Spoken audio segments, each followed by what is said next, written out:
Hello, this is Sir David. So damn confused. Am I on? Am I on? Stop record. Okay, I must be on. Son of a. I was never this stupid when I was young. Really, I never was. Well, don't talk to my ex-wives now.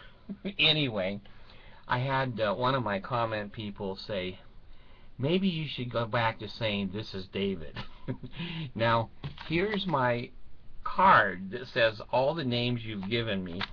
And one of the things I've learned about human beings, and I don't want to be one, you know that I'm a supreme being, is that once you get money, or once you get power, once you get puffed up, you can't deflate.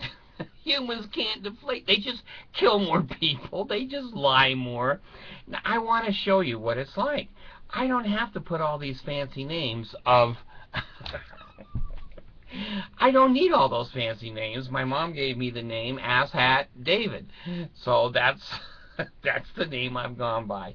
I certainly appreciate all of the kindness of giving me these words of accolades, I guess, but I'm just an ordinary, well, I'm not ordinary, I'm an extraordinary person. Bipolar does not spell ordinary. I just went a few minutes ago, I got my hair cut. Allison, I gotta pay her $1.50 to shave my head, but you know, she's so young, she doesn't know that's a ripoff. The older she gets, the money keeps going up on it. But right now it's a deal, so I get it all the time for my head to be shaved. But anyway, I looked on some of my YouTube stuff. It's got so much shit on there, I have no idea. I know how to record. I know how to delete if somebody puts on something that's a video that's obnoxious or something. I know very little about all of the things. I'm going to turn my fan on. You won't be able to hear me, but that's okay. I have nothing important to say anyway.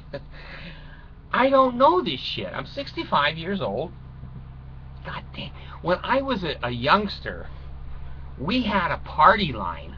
Now, I don't mean party like fun.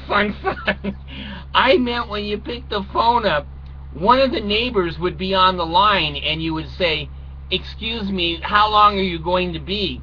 And they'd say, who's asking? I go, David, I want to call my girlfriend. Just wait. I have to hang up.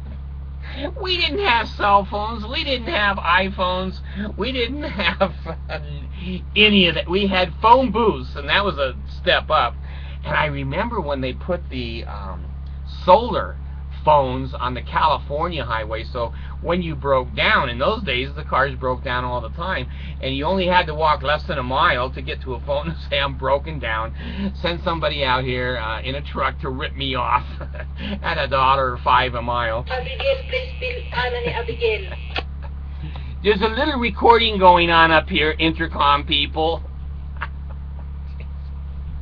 So I want to do a video as an apology. I looked at my personal messages in the hundreds. It may be in the thousands. I was so shocked I couldn't keep clicking to see how many were on there. I've never seen them. I didn't know that that was a place, and I don't know where it says on the screen you have personal messages. I thought the only messages I got were the one that I hooked over to my email, and I click on my email and I'll see whatever, 70, 80, maybe 100 in a day if it's a good day. So I am so sorry.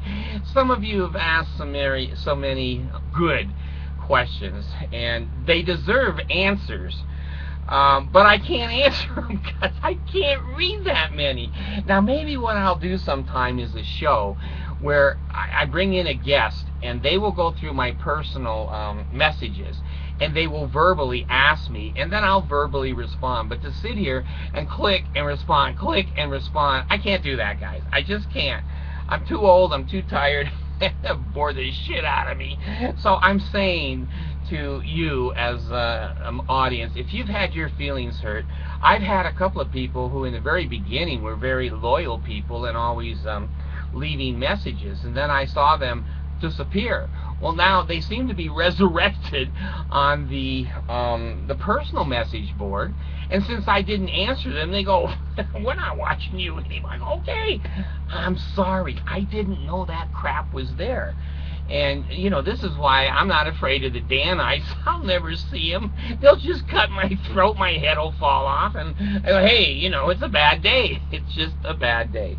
So please forgive me. It's not a matter of arrogance. It's a matter of ignorance. I just didn't know.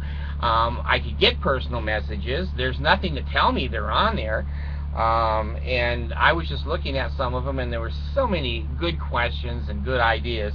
I'm going to have to do a show where I can verbally answer those questions in mass, because, like I said, after 100 or so, I just quit clicking because I was getting more and more guilty, and so please accept me. Not as I am. No one accepts me as I am. But try to tolerate me. This is a mental patient, okay? We don't know a lot of shit. We just talk. And we just make shit up. None of the stuff I've said is ever true. None of it. I just sit here and think, make a story up. So the Bart goes and makes a story up. So please, again, forgive me. It's ignorance. And it is not meant to be. And I will make up for it. I'm not going to just say personal messages. I'm not going to do that to anybody. They've taken their time and their intellect and their common sense and have said, "Hey, I have a question about that." And I certainly will respond to those questions. Now, I don't know if I can get Allison to come up here and read. She could read the questions, and she would be a good host. But I just can't get my kids involved in public disclosure. It's too dangerous. It's just too dangerous. So if you have a kid and you want to send them over here, I don't care about your kid, but my kid, I don't want reading it. So, and my wife refuses to come up here. I have almost 700 videos, and she hasn't seen one. Not one. Now, that's a faithful member of the church. That's faithful. But anyway, I'll do those in mass. And I promise to do that in the next 2 weeks. And if I can't, I'll tell you I can't. I've got to wait another 2 weeks. But thank you again for writing in and having good questions. And they're questions that really should be answered. There's a lot of serious stuff in there. And I guess the reason they sent me a personal message is they didn't want that stuff to be public. So I'm certainly not going to disclose who those messages are coming from. I'm going to just respond to whatever the person ask. So you Mormons can be very comfortable. I won't mention your monitors. Oh no, monarchies. Is it monarchies? Yeah, I think it is. K-I-E-S. So anyway, I'll get to it. I'm sorry, and I've lived my whole life being sorry and apologizing that I'm here. See, the reason partly that I'm an atheist is that I'm not afraid of hell. I really think I've done something, and this is my hell, living down here with you people. I really screwed up. There's something where somebody says, "Send him down there." And now when the Mormons say, "You'll be in outer darkness, you'll have the red man with horns and a tail and a pitchfork and flames all over your body," I'm going to say, "Hey, that sounds like a Hawaiian vacation to me. I've lived down here for 65 years. Well, you'll be there for eternity." I said, "I can only hope." I can only hope. So it's like people say, "Well, are you afraid of hell?" And I go, "No, I've been married 5 times. There's no hell I haven't been through." So anyway, I hope I don't die. I will answer your questions, and I'm sorry that I don't know how these things work, and there's probably more things that I'm doing that are obnoxious, but that is my life. That is my whole life. Thanks.